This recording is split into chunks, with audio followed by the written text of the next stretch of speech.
Bone స్ట్రెంత్కి ఎంతో use అయ్యే iron rich అయిన కాల్షియం రిచ్ అయిన బెల్లం సున్నుండలు ఎలా చేసుకోవాలో చూసేద్దాం రండి. Hi all, welcome to Aadya vlogs. ముందుగా దీనికోసం ఒక మందపాటి కళాయి తీసుకొని స్టవ్ ఆన్ చేసి పెట్టుకొని దానిలో 1 కప్పు మినపగుళ్ళు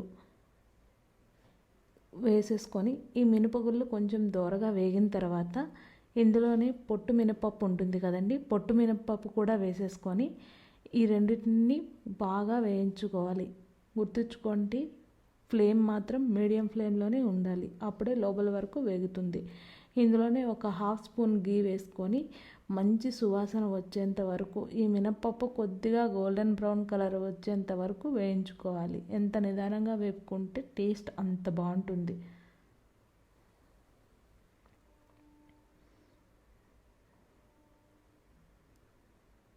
చాలా బలం అండి. చిన్నపిల్లలకు కానీ పెద్దవాళ్ళకి కానీ రోజుకి ఒక్కటి తిన్నారంటే చాలు, చాలా అంటే చాలా టేస్ట్గా ఉంటుంది, అంతే హెల్తీ కూడా.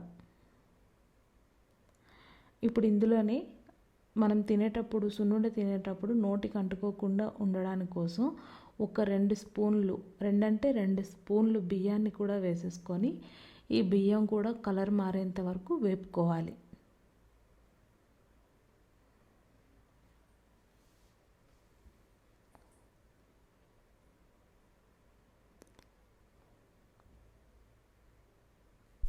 ఇప్పుడు ఇలా వేగిన పప్పులు ఇంకొద్దిగా ఒకసారి చూసుకోవాలి వేగాయా లేదా అని. ఇలా వేగిన పప్పుల్ని స్టవ్ ఆఫ్ చేసేసి బాగా చల్లారనివ్వాలండి. అదే మనం ఎక్కువ క్వాంటిటీలో తీసుకుంటే మిల్లి పట్టించుకోవచ్చు. మనం తక్కువ క్వాంటిటీలోనే చేసుకుంటున్నాం కాబట్టి ఇంట్లోనే మిక్సీ జార్లో వేసేసుకొని మెత్తగా, చాలా అంటే చాలా మెత్తగా గ్రైండ్ చేసుకోవాలి. అది కూడా బాగా చల్లారిన తర్వాత మాత్రమే. ఇలా మిక్సీ జార్లో వేసేసుకొని ఒకసారి బాగా మెత్త పౌడర్గా మిక్సీ పట్టేసుకున్న తర్వాత ఇందులో మనం ఏ కప్పుతో అయితే ఈ పప్పులు తీసేసుకున్నామో అదే కప్పుతో 2 కప్స్ బెల్లం పౌడర్ కానీ బెల్లం తురుము కానీ వేసుకొని ఒక్కసారి దీన్ని గ్రైండ్ చేసుకోవాలి. అదే మిక్సీ జార్లో ఆ పిండిలో మాత్రమే ఈ బెల్లం తురుము కానీ పౌడర్ కానీ వేసేసుకొని ఒకసారి మిక్సీ పట్టేసుకోవాలి. అప్పుడు ఈ పిండికి అంతకి ఈ బెల్లం తురుము లేదా పౌడర్ బాగా పడుతుంది.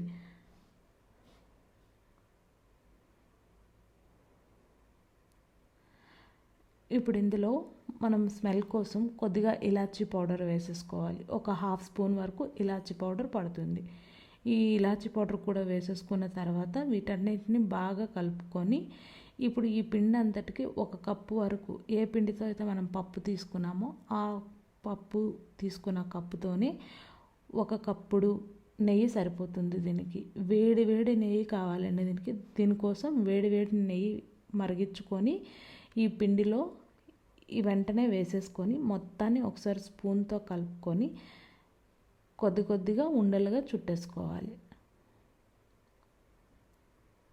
నెయ్యి వేడిగా ఉంటుంది కాబట్టి ఒక్కసారి స్పూన్తో కలిపేసుకొని తర్వాత చేతితో మొత్తాన్ని బాగా కలిపి ఈ పిండి అంతటిని ఉండలుగా మనకి ఏ సైజు కావాలంటే ఆ సైజులో ఉండలుగా చుట్టేసుకోవాలి.